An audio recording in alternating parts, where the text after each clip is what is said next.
Racist cop detains black man, only to discover he's an FBI agent. A biased police officer notices a black man in the park and, without any justification, jumps to the worst conclusion. Acting purely on prejudice, he snaps the cuffs on, convinced he's caught a criminal. But within moments, the smug confidence drains from his face. He's just arrested a high-ranking FBI agent. Julian Carter exhaled deeply, relishing the crisp autumn air as he turned the page of his book. The afternoon sun filtered through the golden leaves of Lincoln Square Park, casting shifting patterns of light and shadow across the worn wooden bench where he sat. It was a rare moment of tranquility, one he had learned to appreciate in a city that never truly slowed down. The distant sound of children laughing on the playground mixed with the rustling of wind through the trees, creating a soothing backdrop of urban serenity. It had been a long week, filled with back-to-back meetings, behind-closed-door negotiations, and the relentless demands of his job. The world of federal prosecution was exhausting, high-pressure, and often unforgiving. But here, in the stillness of the park, he could briefly set all of that aside. He turned another page, scanning the words, though a part of his mind remained alert to his surroundings, a habit ingrained after years of handling high-stakes cases. Across the park, Officer Daniel Mercer walked his usual patrol route, his sharp gaze scanning the area with the practiced awareness of a seasoned cop. 2 decades on the force had refined his instincts, and if there was one thing he prided himself on, it was his ability to detect trouble before it started. He had learned to trust that instinct, the gut feeling that signaled when something was off, when someone seemed out of place. And right now, that feeling gnawed at him. Mercer's eyes settled on the man sitting alone on the bench, his expression unreadable. Tall, well-dressed, too composed. Something about him felt wrong. Mercer slowed his pace, studying him. He had patrolled this area for years and knew most of the regulars by sight, if not by name. But this man, he was unfamiliar. And in Mercer's experience, people who didn't belong were usually up to something. He muttered under his breath, rubbing the back of his neck as he tried to shake the unease. The department had been on high alert after a recent string of burglaries. The suspect descriptions were vague: black male, late 30s to early 40s, athletic build. It wasn't much to go on, but for Mercer it was enough. Maybe this was the break he needed. Maybe this was the guy responsible. Julian felt the weight of a gaze on him and glanced up from his book. His sharp, discerning eyes locked onto Mercer's in an instant, and in that brief moment, Julian recognized the look. He had seen it too many times before. It wasn't curiosity, nor was it the casual glance of a neighborhood officer. It was the intense, scrutinizing stare of someone who had already made up their mind. The look of suspicion masked as concern. The subtle shift in posture, the tension in the officer's jaw. Julian read it all as clearly as if Mercer had spoken the words aloud. Julian sighed, closing his book slowly, keeping a finger between the pages to hold his place. He had hoped for a quiet afternoon, but fate had other plans. Mercer took a step forward, then another, his approach measured and deliberate. He wasn't entirely sure what he was looking for, but he had learned that hesitation in this job could be dangerous. Reaching the bench, he forced a tight-lipped smile. "Afternoon," he said, keeping his tone neutral.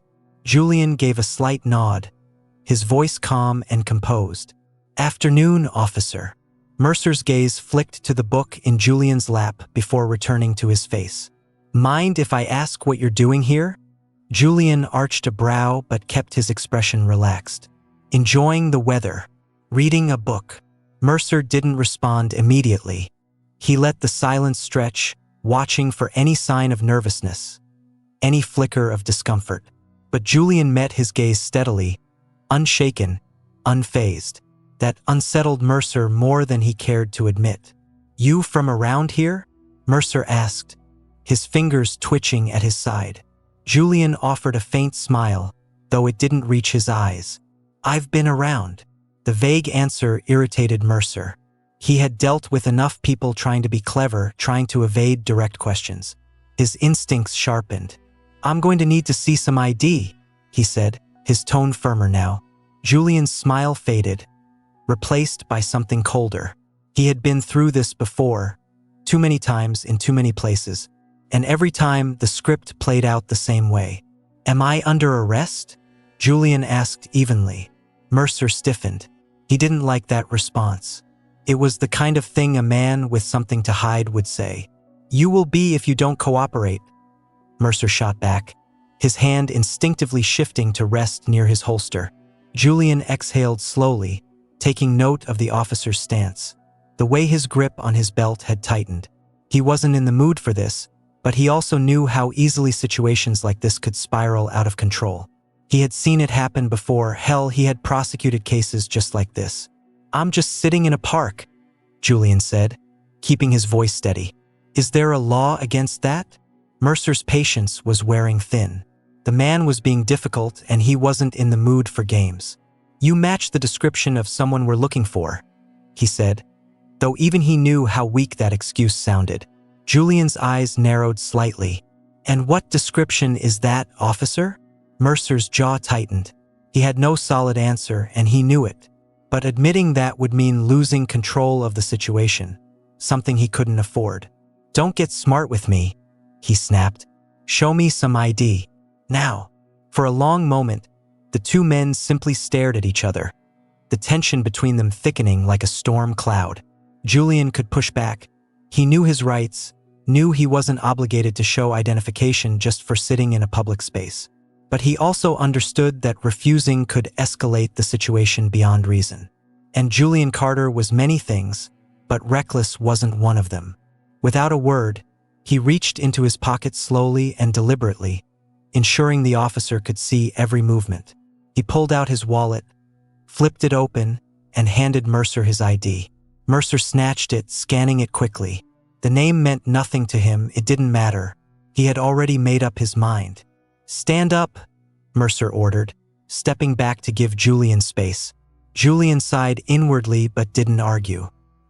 He rose slowly from the bench, keeping his hands visible, careful not to give Mercer even the slightest reason to claim he felt threatened. "Turn around," Mercer commanded, reaching for his cuffs. A surge of frustration shot through Julian, but he suppressed it. He had learned long ago that reacting in anger never helped. As the cuffs clicked around his wrists, he felt the familiar weight of exhaustion settle over him. Not physical fatigue, but something deeper. The weariness of knowing that no matter what he had accomplished, no matter how hard he had worked, some people would always see him as a suspect first. Oblivious to the storm brewing beneath Julian's calm expression, Mercer gripped his arm and led him toward the patrol car. Julian didn't resist. He didn't struggle. He didn't need to, because soon, very soon, Officer Daniel Mercer was going to realize exactly who he had just arrested. And when that moment came, everything would change. The back seat of the patrol car was uncomfortably cold, the metal of the handcuffs biting into Julian's wrists as he settled into the stiff vinyl seat. He let out a slow breath, his expression unreadable as he gazed out the window. The trees of Lincoln Square Park blurred past, golden autumn leaves swirling in the afternoon breeze. But Julian hardly noticed. His mind was already working ahead, calculating the inevitable fallout of this arrest. Officer Daniel Mercer sat rigid in the driver's seat, his grip tight on the wheel, knuckles pale under the strain. The weight of the encounter still lingered in his chest. Something about that man had unsettled him, the calmness, the certainty. It gnawed at him in a way he couldn't quite place. Julian had gone along with everything too easily. That wasn't normal. Mercer had arrested enough people to know when someone was hiding something. And this guy, he was holding something back. He was sure of it. Mercer's gaze flicked to the rearview mirror, where Julian sat with an air of quiet indifference. His posture was relaxed despite the handcuffs. No fidgeting, no pleading, no frustration. Most people, guilty or innocent, protested when they were taken in. They panicked, demanded explanations, called for lawyers. Julian Carter had done none of that. Instead, he had simply exhaled and let it happen. And that was what bothered Mercer the most. "You got a lot to say back there? Or are you just going to keep staring out the window?" Mercer asked, his voice sharp. Julian didn't react immediately. He turned his head slightly, meeting Mercer's gaze through the mirror with a look that sent an uneasy ripple through the officer's chest. "I don't have much to say," Julian replied smoothly, his tone steady, unshaken. "But I imagine you will soon." Mercer's jaw tightened. "Is that right?" he scoffed, keeping his eyes on the road. Julian tilted his head slightly, considering his words before speaking again.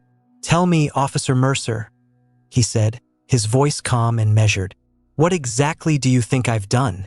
Mercer bristled at the question. "Like I told you, you fit the description of a suspect we've been looking for." "A suspect of what exactly?" Julian pressed, his tone not confrontational but firm. Mercer felt a flicker of irritation. "We'll get into that at the station," he muttered. Julian smiled faintly. "Right?" The silence stretched between them. Mercer couldn't shake the feeling that something was off. Julian Carter wasn't acting like someone afraid of being arrested. He wasn't fighting to prove his innocence or demanding an explanation. No, he was waiting for Mercer to figure it out. A cold sensation crept up Mercer's spine at the thought. He turned onto a quiet street, nearing the precinct, when his radio crackled to life. "Mercer, you there?" It was Officer Ethan Grayson at the front desk. Mercer pressed the button on his radio. "Yeah, what's up?" There was a pause. Then, We got an ID on your guy." Mercer frowned. "Yeah, I already got his info." Another pause. "Right. Listen, Captain Sinclair wants to see you the second you get here," Grayson said, his voice suddenly carrying something Mercer couldn't quite place. A chill ran down Mercer's spine. "What's going on?" he asked, his grip on the wheel tightening. A longer silence. Then, "You should just get here," Grayson finally said. The radio clicked off, leaving only the low hum of the patrol car's engine filling the space. Mercer swallowed hard, his pulse quickening. He checked the rearview mirror again. But this time, Julian wasn't looking at him. He was smiling to himself, just barely. Mercer felt a strange tightness in his chest. This wasn't good. By the time the patrol car pulled into the precinct's parking lot, Mercer was wound so tight he could feel the tension gripping his shoulders. He shut off the engine and sat for a moment, his hands clenching the wheel as he tried to quell the gnawing unease twisting in his gut. Julian, on the other hand, remained perfectly composed. Mercer climbed out first, walking around to open the back door. Julian stepped out smoothly, straightening to his full height. Even in cuffs, he carried himself with the same unwavering confidence as before. The two men walked in silence through the entrance of the precinct. The usual buzz of activity seemed to momentarily pause as heads turned in their direction. Mercer felt it immediately. Something had shifted. Whispers passed between officers at their desks, a few exchanging uneasy glances. Grayson was waiting near the processing desk, his expression tense as he took Julian's ID from Mercer's hand. "Captain's waiting," Grayson said, his eyes flicking from Julian back to Mercer. Mercer gave a curt nod, the tightness in his chest worsening. He didn't like this. Julian remained silent as Mercer led him toward Captain Evelyn Sinclair's office. But Mercer could feel it, that damn waiting. Like Julian knew exactly what was coming. Captain Evelyn Sinclair sat behind her desk, the glow of her monitor casting sharp shadows across her face. She was a woman who commanded respect the moment she entered a room, and Mercer had never once seen her rattled. But right now, as she looked between him and Julian Carter, something unreadable flickered across her expression. Julian, still cuffed, took a small step forward. "Captain Sinclair," he greeted smoothly. Sinclair exhaled, rubbing her temples before fixing Mercer with a stare that sent his stomach plummeting. "Officer Mercer," she said, her voice dangerously measured. "Do you have any idea who this man is?" Mercer's mouth went dry. Sinclair didn't wait for a response. Instead, she turned to Grayson, who handed her a printed document. She slid it across the desk toward Mercer. His eyes flicked downward. His breath hitched. Julian Carter, Assistant U.S. Attorney, Federal Prosecutor, specializes in law enforcement misconduct cases. Mercer felt the blood drain from his face. Julian Carter wasn't just any lawyer.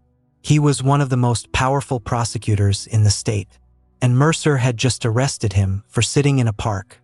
His heart pounded so loudly he was sure the entire room could hear it. Sinclair leaned back, folding her arms.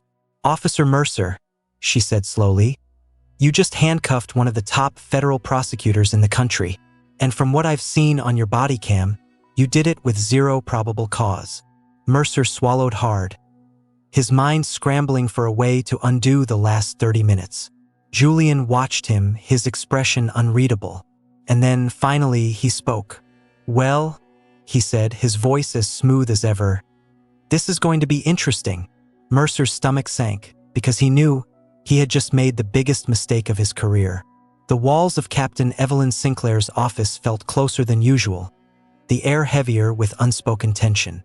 Officer Daniel Mercer sat stiffly in the chair across from her desk, his jaw tight, hands clenched together to keep them from trembling. A sheen of sweat had gathered at his temples, though he forced himself to appear composed. Beside him, Julian Carter remained utterly unreadable, a man who had been in enough high-stakes rooms to know exactly when he was the one holding all the cards. Sinclair let the silence stretch just a moment longer, her sharp gaze flicking between the two men before she finally leaned forward. She folded her hands atop the desk, her expression neutral but firm, like a judge preparing to deliver a verdict. "Let me be absolutely clear about what's happening here," she began, her voice controlled but laced with quiet intensity. Mercer's stomach tightened.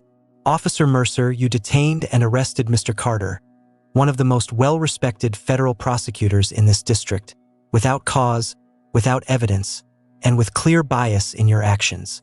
Do you understand the gravity of that statement?" Mercer swallowed, his throat dry. "Captain, She cut him off with a raised hand. "Not yet." Julian had remained silent so far, but the faint curve of his mouth, the quiet patience in his eyes, it told Mercer everything. He was letting Sinclair do the talking. For now. "This isn't just a bad arrest," Sinclair continued, her tone sharp, unwavering. "This is a potential public relations disaster. The moment this story gets out, and trust me, it will get out, this entire department will have to answer for your actions." Mercer shifted in his seat, feeling the sweat gathering beneath his collar, his pulse hammering in his ears. Sinclair turned to Julian. "Mr. Carter, I can only assume you'll be filing a formal complaint." Julian smiled faintly. "I'm still weighing my options, Captain." His voice was smooth, his words careful, but Mercer heard the unspoken message loud and clear. "I could ruin you, and you know it." Sinclair sighed, running a hand over her face before she turned back to Mercer. "Walk me through it," she ordered. "From the moment you saw Mr. Carter in the park, I want to know exactly what was going through your head." Mercer hesitated. Every instinct screamed at him to defend himself, to salvage what he could from this mess. But he knew there was no easy way out. Not this time. I was patrolling the area," he began, forcing his voice to remain steady.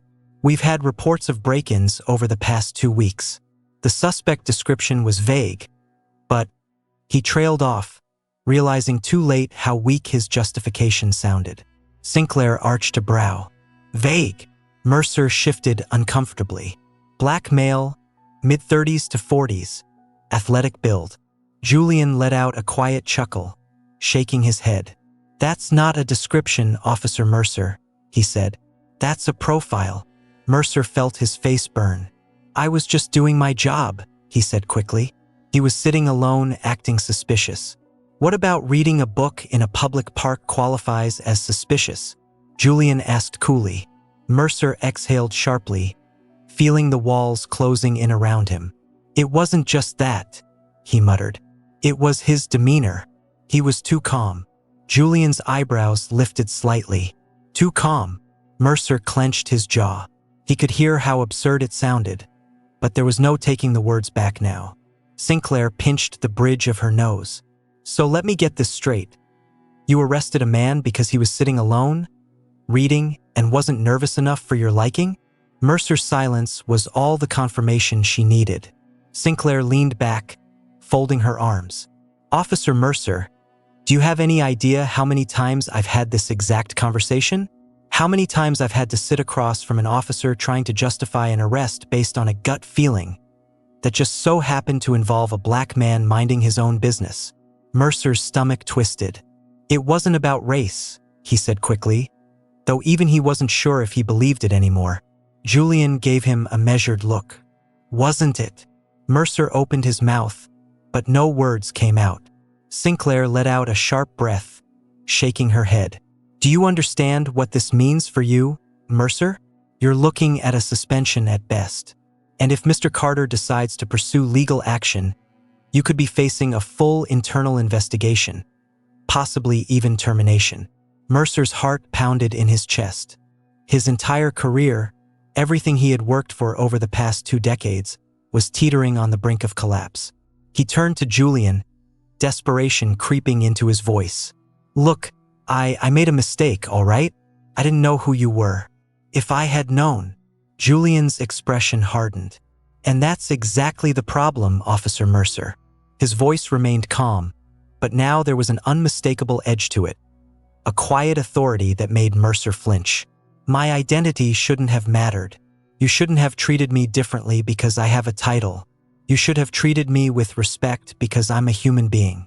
Period. Mercer had no response to that. Sinclair studied him for a long moment before finally speaking. You're on administrative leave effective immediately, she said, her tone final. I'll be forwarding the body cam footage and reports to Internal Affairs for review. Mercer felt like the air had been knocked from his lungs. Captain, you're dismissed, Mercer, Sinclair said, her voice like steel. Mercer hesitated, glancing from her to Julian, then back again. For a brief moment, he considered pleading his case, trying to salvage what little he could. But one look at Julian's unwavering gaze told him it would be pointless. With a stiff nod, Mercer rose from his chair, his movements robotic. He turned toward the door, each step feeling heavier than the last. Just as he reached for the handle, Julian spoke again. One last thing, Officer Mercer. Mercer froze, glancing over his shoulder. Julian's eyes locked onto his, steady, deliberate. I don't hate you, he said quietly, but I do hope this makes you think about your instincts, about your biases, about what they cost people like me. Mercer swallowed hard. He didn't respond. He couldn't.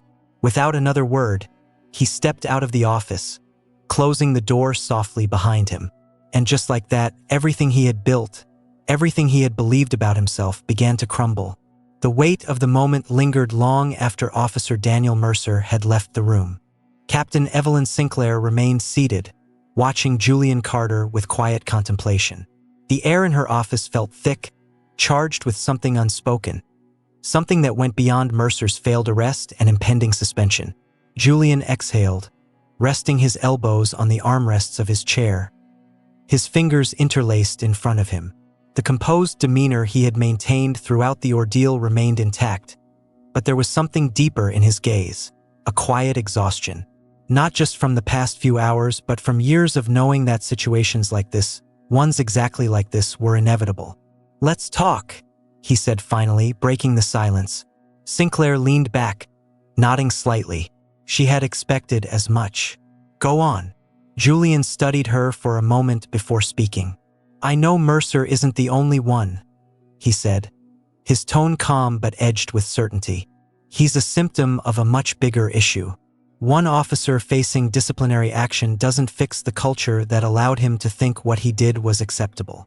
Sinclair didn't argue. She had been in this profession long enough to know he was right. I won't make excuses for him, she said, but I also can't pretend he's an outlier. The truth is, we still have officers who think like him, who act like him. She sighed. I'd be lying if I said this department didn't have a problem. Julian tilted his head slightly. Then let's fix it. Sinclair raised an eyebrow. You make it sound simple. It's not, Julian admitted, but it's necessary. She let out a slow breath, rubbing her temples before leveling her gaze at him. What exactly are you suggesting? Julian leaned forward, his expression unreadable. Reform. Real, Structural reform. Sinclair folded her arms. Skeptical but intrigued, Sinclair folded her arms. You do realize how difficult that is, right? Ido, Julian replied. And I also realize how impossible it is to ignore. If this department doesn't address the issue, someone else will. And trust me, it won't be handled in a closed-door conversation like this. Sinclair knew exactly what he meant. If word of this arrest got out, the media would tear them apart. The department would be labeled as corrupt, negligent. Protests, public scrutiny, lawsuits, everything would be on the table. You want policy changes, she guessed. Julian nodded. Starting with how officers are trained to handle implicit bias and de-escalation. How often do you even have those trainings? Sinclair hesitated. We have the standard. Julian cut her off with a knowing look. Standard isn't enough. You and I both know that. Sinclair sighed. And what else? Julian didn't hesitate. Accountability. Internal reviews that aren't just for show. Officers like Mercer need to understand that if they act on bias, if they let assumptions dictate their decisions, there will be consequences. Sinclair tapped her fingers against her desk. It's a nice idea, but it's not that simple. Nothing worth doing ever is, Julian replied smoothly. She smirked slightly at that but didn't argue. You're not just here as a prosecutor, are you? Julian shook his head. I'm here as someone who knows what it's like to be on the other end of that badge, and as someone who's tired of watching nothing change. Sinclair studied him for a long moment before exhaling. All right, she said finally. We start with a full review of training protocols, a deep dive into how officers are taught to assess threats, to recognize their own biases, and we enforce real accountability when things go wrong. Julian nodded, his gaze sharp. And what about Mercer? Sinclair hesitated. He's under review. Review doesn't mean much if he's back on the streets in 6 months, Julian said bluntly. Sinclair exhaled. I'll be honest with you. I don't know if he can change, but I do know that if we don't force him to confront what he did, we might as well be endorsing it. Julian studied her, then gave a slight nod. That's a start. Outside the precinct, Mercer sat in his car, gripping the steering wheel so tightly his knuckles turned white. The past hour had been a blur. The moment he stepped out of Sinclair's office, the full weight of what had happened crashed down on him. He had made a mistake, a terrible, career-altering mistake. The worst part? He had been so sure, so damn sure that his instincts were right. But they weren't. Julian Carter wasn't a criminal. He wasn't a threat. And yet Mercer had treated him like one. He let out a shaky breath, leaning his head back against the seat. His badge, his career, his reputation, it was all in jeopardy. But beyond that, something deeper gnawed at him. For the first time in a long time, he was questioning himself. What if Julian Carter had been just another man? What if he hadn't been a prosecutor, hadn't had any power, any platform? Would Mercer have even hesitated? Would he have realized his mistake at all? The truth made him sick. A knock at his window startled him. He turned, heart pounding, only to see Julian Carter standing there, watching him with an expression Mercer couldn't quite read. Taking a deep breath, Mercer rolled down the window. Julian leaned in slightly, resting his hands on the edge of the door. You look like a man with a lot on his mind, he said. Mercer swallowed hard. That's one way to put it. Julian studied him for a long moment before speaking again. I don't hate you, Mercer. Mercer looked away. I wouldn't blame you if you did. That's not the point, Julian said. The point is, what are you going to do now? Mercer hesitated. I don't know. Julian nodded slowly, as if he had expected that answer. Then figure it out, he said simply. Mercer frowned. You really think I can just change? Julian tilted his head. I think that's up to you. Mercer exhaled, staring at the dashboard for a long time before finally nodding. Yeah, he said quietly. I guess it is. Julian straightened, stepping back from the car. See you around, Officer Mercer. Mercer watched him walk away, his thoughts a tangled mess of regret, realization, and something else. something he couldn't quite name. Maybe it was the first spark of understanding. Or maybe it was the beginning of something else entirely. Either way, he knew one thing for certain: things couldn't stay the same. And for the first time, he wasn't sure if he wanted them to. Inside the precinct, Captain Sinclair stood by the window, arms crossed, watching as Julian Carter walked away. Detective Lucas Monroe stepped up beside her. "You think Mercer will change?" Sinclair let out a slow breath. "I think he's got a choice to make." Monroe smirked. "And if he makes the wrong one?" Sinclair's expression hardened. "Then we make sure he's not in a position to do this to someone else." Monroe nodded. "Fair enough." Sinclair turned back toward her office, glancing at the door one last time before muttering, "One down, a hell of a lot more to go." And with that, she closed the door behind her. Because the work was only just beginning. The precinct was quieter than usual the following morning. The usual murmur of officers chatting over coffee, the rhythmic clatter of keyboards, the occasional ring of a desk phone. It all seemed muted, as if the building itself was holding its breath. This wasn't just any day. It was the day Mercer would learn his fate. Julian Carter walked through the station doors, his usual air of quiet confidence intact. But today there was something different, something heavier in his posture, in his expression. This wasn't just about one officer's career anymore. It was about what would come next, about whether anything would truly change. Captain Evelyn Sinclair was waiting for him. She stood just outside her office, arms crossed, her gaze sharp and unreadable. The moment their eyes met, she gave him a subtle nod before turning and stepping inside. He followed, shutting the door behind him. Julian took a seat across from her desk, his fingers tapping lightly against the arm of the chair. Sinclair sat down as well, exhaling slowly before speaking. "Mercer's hearing is in an hour," she said, watching him closely. Julian nodded, unsurprised. "And what's your recommendation?" Sinclair leaned forward, clasping her hands together. "I'm torn," she admitted. "Mercer screwed up badly. But I've also seen officers make mistakes and grow from them. The real question is, does he even want to?" Julian's expression remained unreadable. "And what does your gut tell you?" Sinclair sighed. "My gut says he's shaken, that he's not the same man he was before this happened. Whether that's enough, I don't know." Julian studied her for a moment before speaking. "He's got a decision to make," he said. "And so do you." Sinclair let out a quiet chuckle, shaking her head.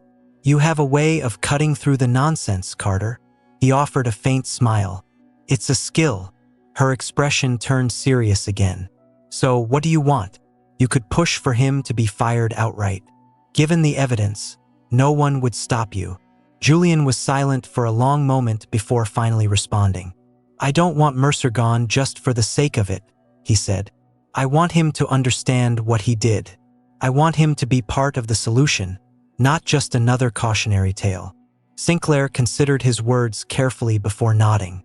"All right," she said. "Let's see what happens." The conference room was filled with tense, expectant silence.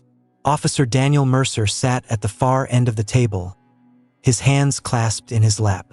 He looked different today, less certain, less rigid in his convictions. The past few days had done something to him, something he wasn't entirely sure how to process. Sinclair entered first, followed closely by Julian and Detective Lucas Monroe. A few other high-ranking officers were present, their expressions unreadable. Mercer stood as protocol required, but when Sinclair motioned for him to sit, he obeyed without question. "Officer Mercer," Sinclair began, her tone firm but not unkind.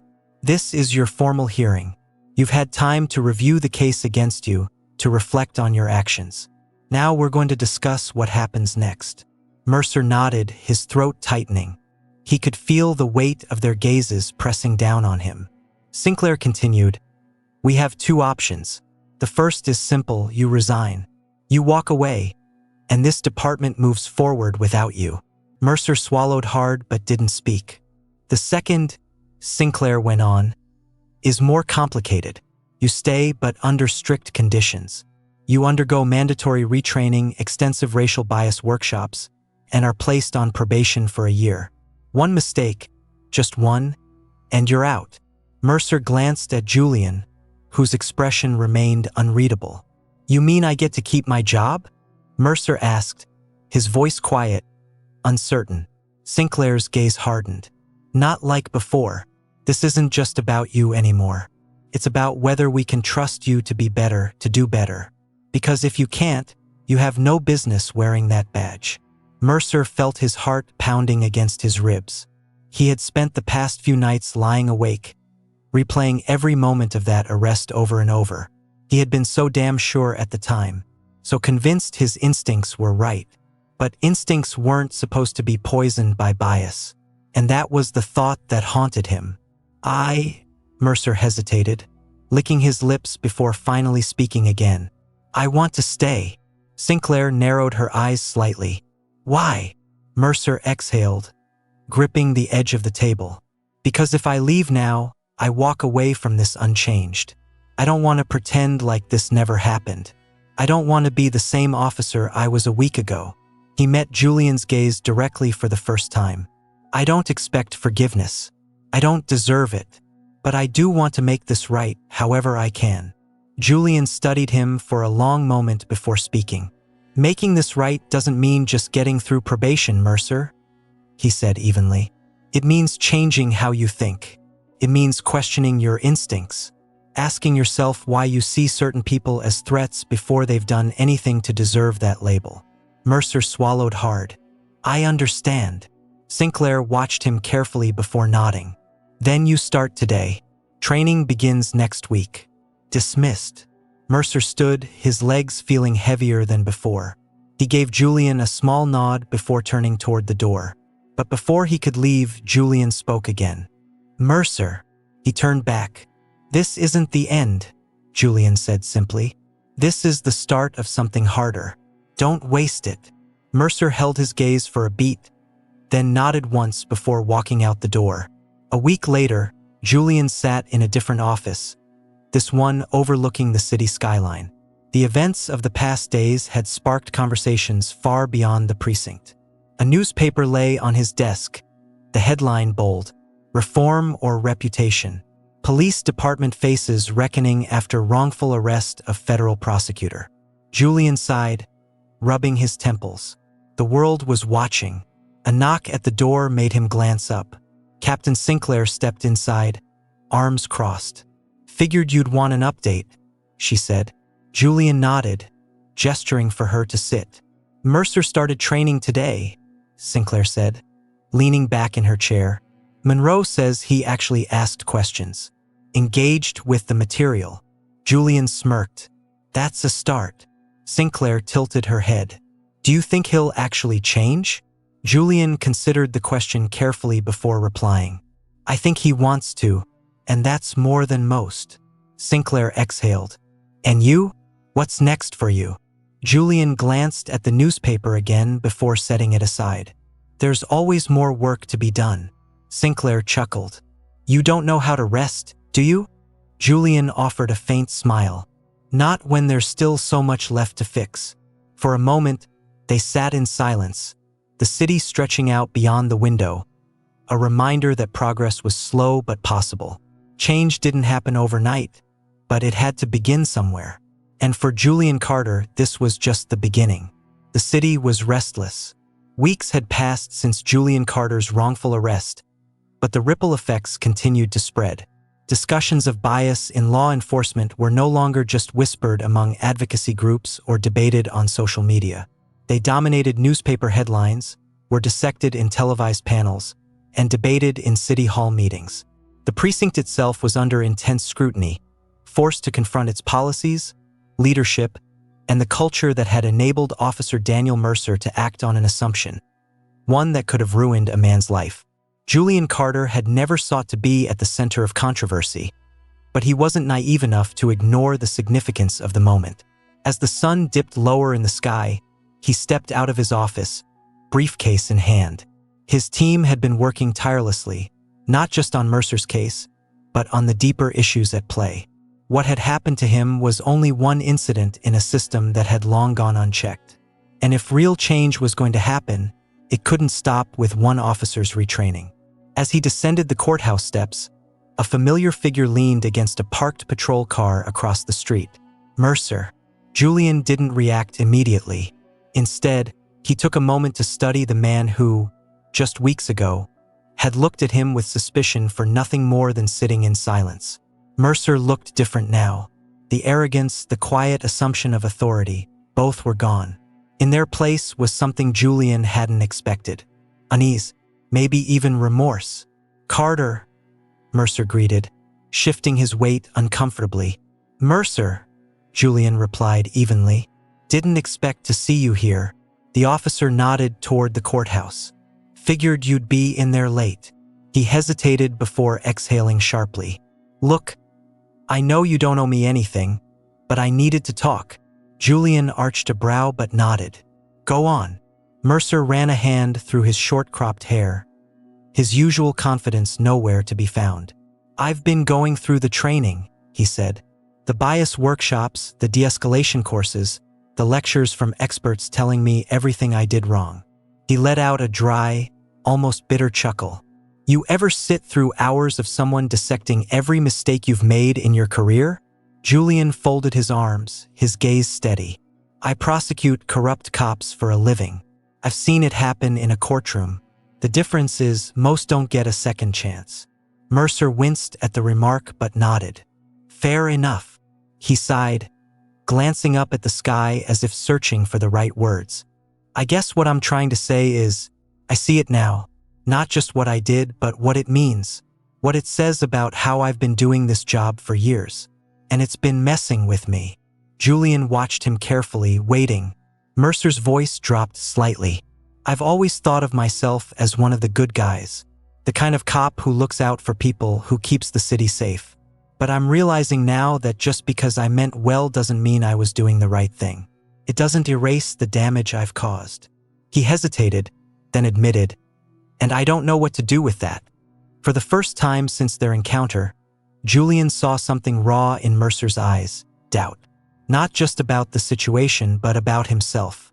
Julian took a slow breath. "You can't change the past, Mercer. You can't undo what happened that day in the park, or however many other times you made assumptions without even realizing it.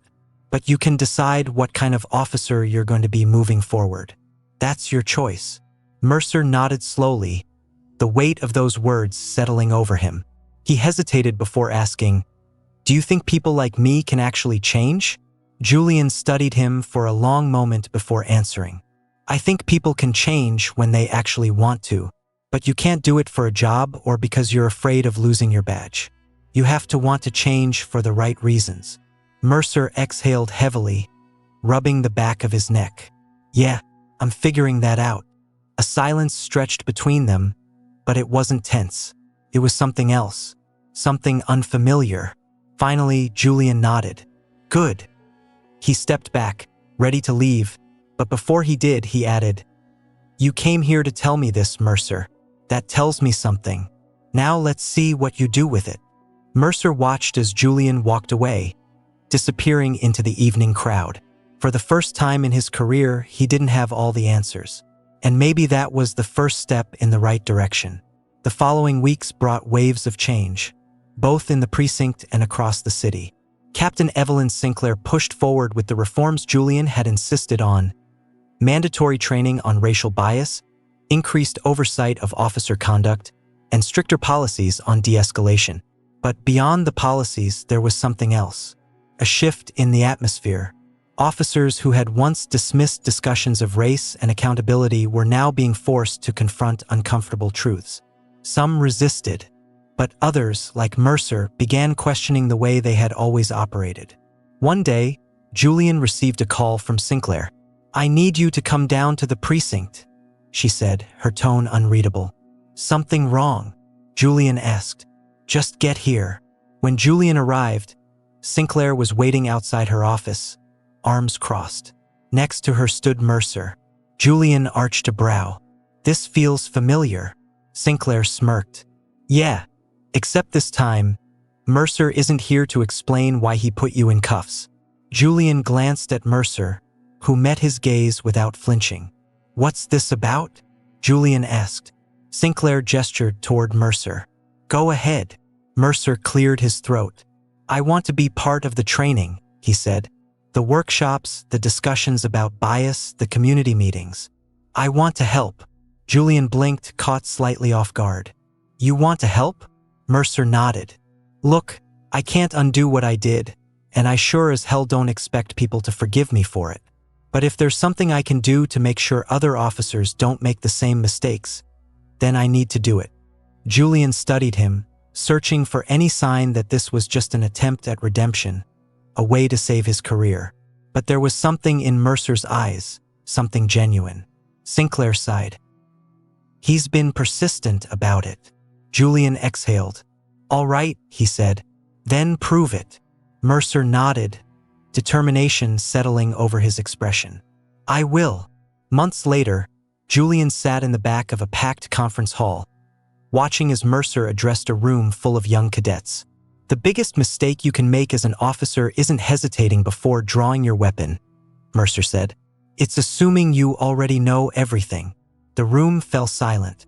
For years, Mercer continued, I trusted my instincts without ever questioning where they came from. I thought being a good cop meant relying on what felt right. But what felt right was just years of unchecked bias. And one day, it almost cost a man his dignity. And it damn near cost me my career. Julian watched as Mercer took a slow breath before finishing. I'm not here to tell you I have it all figured out. I'm here to tell you that you can't afford to make the same mistakes I did. Applause erupted across the room. Leaning back in his chair, Julian allowed a slow smile to cross his lips.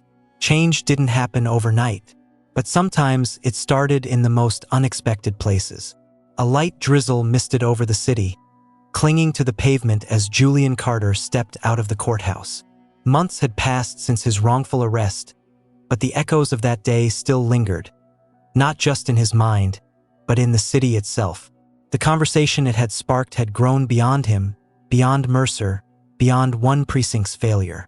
It was now a movement, a reckoning that demanded more than just apologies and training sessions. It demanded real change. He adjusted his coat, his gaze scanning the street as cars rolled by, their headlights slicing through the dim afternoon haze. Across the street, the precinct stood, its walls unchanged, yet inside, something was shifting. He could feel it. The city wasn't the same, and neither was Officer Daniel Mercer. Julian spotted him a few feet away, standing near the entrance of a community center, engaged in conversation with a small group of officers and civilians. The sight was almost surreal. The same man who had once placed him in cuffs for doing nothing at all was now leading discussions on de-escalation, bias, and police reform. A few months ago, Julian would have thought it impossible. Now he wasn't so sure. Taking a slow breath, Julian crossed the street, stepping onto the sidewalk just as Mercer noticed him. Their eyes met, and for the first time, there was no tension, just acknowledgement. Mercer gave a small nod before excusing himself from the conversation. As he approached, Julian caught the faint exhaustion in his expression. The weight that came with realizing change wasn't as simple as attending a few workshops. Didn't expect to see you here, Mercer said, tucking his hands into his pockets. Julian smirked. Didn't expect to see you leading discussions on bias training. Mercer let out a quiet chuckle, shaking his head. Yeah, well, life's funny like that. A brief silence stretched between them before Mercer sighed, his expression turning serious. Listen, Carter, I know a few months of training doesn't erase what happened. And I know that no matter what I do, there will be people who won't trust me. I get it. I don't blame them. Julian studied him, searching for any trace of resentment or defensiveness. He found none. That's not why you're doing this, though, is it? Julian asked. Mercer shook his head. No, he admitted. I spent too many years thinking I had everything figured out, that my instincts were enough. But I've been wrong before, about a lot of things. I don't want to keep making the same mistakes. Julian exhaled, leaning against the railing of the community center steps. Change isn't easy, he said. It's slow, it's messy, and most of the time, it's uncomfortable. Mercer huffed a quiet laugh. Yeah, I'm learning that the hard way. Julian glanced at the small group Mercer had been speaking to. Young officers, community leaders, even civilians who had been vocal about their distrust of the police. That Mercer had willingly placed himself in a space where he had to answer for his past actions said more than any apology ever could. People will always judge you based on what you've done, Julian said. Not what you plan to do. That's not unfair. It's reality. Mercer nodded. I know, but that doesn't mean I stop trying.